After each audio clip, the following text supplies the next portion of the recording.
I was also in Mississippi, and that's where we saw each other.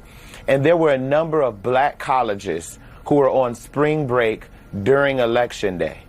And so we're up against rampant voter suppression efforts that are pushing young black folks out of the voting, out of the booth. The Democratic Party has a lot of work to do to make sure that young black folks, that older black folks have access to the ballot box. And our campaign is proud to actually been a part of that. I think one thing that isn't being talked about is the rampant voter suppression in this country.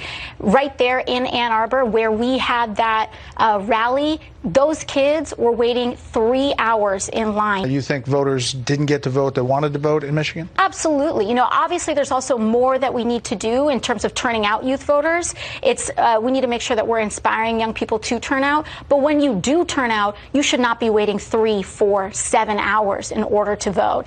We see all of the phony obstacles to registering. We see all of the suppressive efforts at the point of registration and even the point of voting.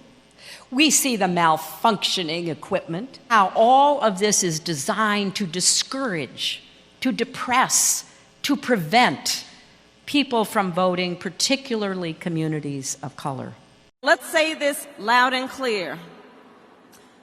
Without voter suppression, Stacey Abrams would be the governor of Georgia.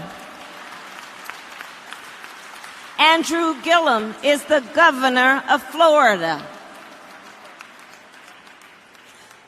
So the truth is, we need a new Voting Rights Act.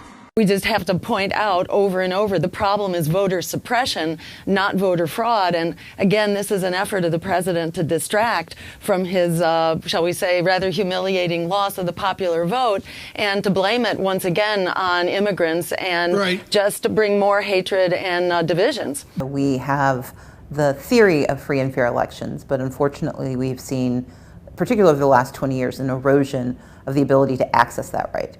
And that has come both through GOP or Republican behavior, but also through foreign interference in our elections. That right to vote coming under tremendous and varied pressure all over the country as Republican officials on down the line, Republican officials in state government and county government and at the city level, the municipal level, all around the country, we're seeing evidence of them basically trying to tilt the playing field wherever they can, however they can. It's derived from how a minority community in one state lives and votes and how they are being targeted by Republicans to kill off their voting rights. When he says 3 to 5 million people in the last election voted illegally, that is an absolute lie. And all of that stuff, all of that is about nothing more than encouraging state officials all over this country to suppress the vote. We will not accept that.